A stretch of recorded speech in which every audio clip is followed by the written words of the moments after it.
Hello guys and welcome back to my channel. Today in this video I'm going to review the HGLRC XJB-145mm quadcopter. It's a plug and play quadcopter, which means you will have to provide your own receiver. The receiver I'm going to use is the XM Plus receiver, which is compatible with my Taranis. In addition, you will have to provide your own battery and your own charger. Inside this box we're getting the quadcopter, one set of 30-45 propellers, and I do recommend to get more because one set is not enough. In addition, we're getting some extra screws and also these nuts for the motors. Finally, we're getting this very short instructions manual. The most important thing in this manual, I think, is actually these diagrams, which are also available online. In this video, I'm going to guide you through the process of connecting the receiver and also how to set up it on Betaflight. This quadcopter is featuring 1407 3600 kV motors made by HGLRC. On the front we can find a 600 TV line micro CCD camera, which although resembles the Runca Micro Swift, it's not a clone. It's the ELF camera, which is also made by HGLRC, and I'm really looking to see how it will perform because I've yet to test it up. By the way, the lens that this camera is using is a 2.3mm lens.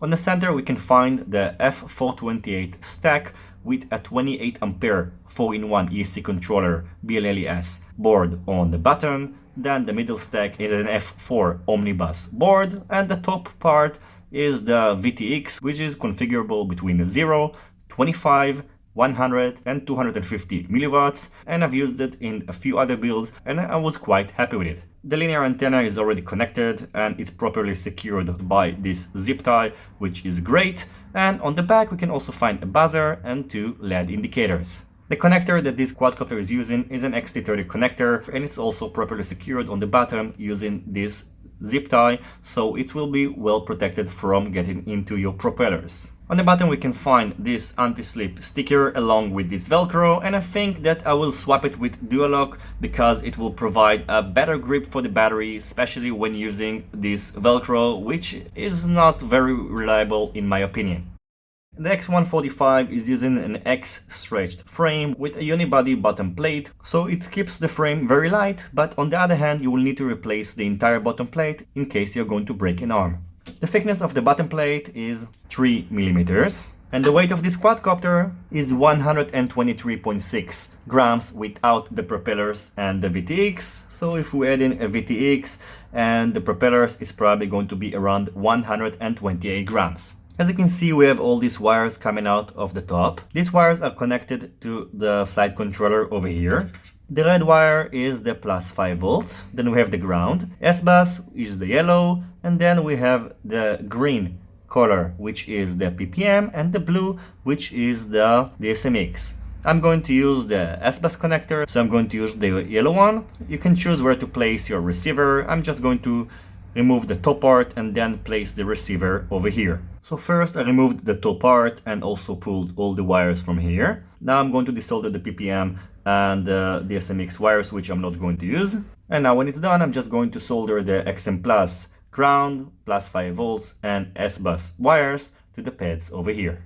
It is highly advisable at this point, before you mount the receiver of course, to bind your receiver to your transmitter, see that everything is working fine on Betaflight, and then just wrap everything up. After making sure that everything is working, I closed the top, and I'm also going to secure the antennas with zip ties and heat shrink.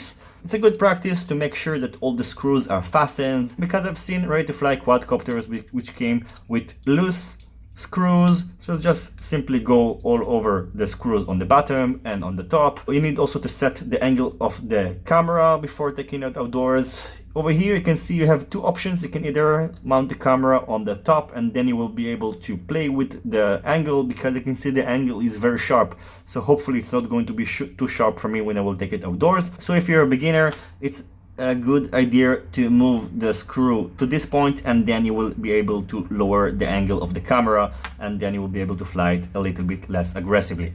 The next thing I'm going to do, I'm going to secure the antennas using the heat shrink and the zip ties, then go over the configuration of Betaflight, take it outdoors for a test flight, and in the end of this video, I'm going to give you my conclusion. I hope you will enjoy the rest of this video.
So overall, I think that at the moment, this is probably the best ready to fly mini quadcopter that you can get, especially when right now the price is reduced to $150, and when I got it the price was about $200. So this is a bargain, especially considering that just the stack and the camera cost about $100, and if you buy the motors and the frame separately it's going to cost more, and you're already getting the entire package assembled.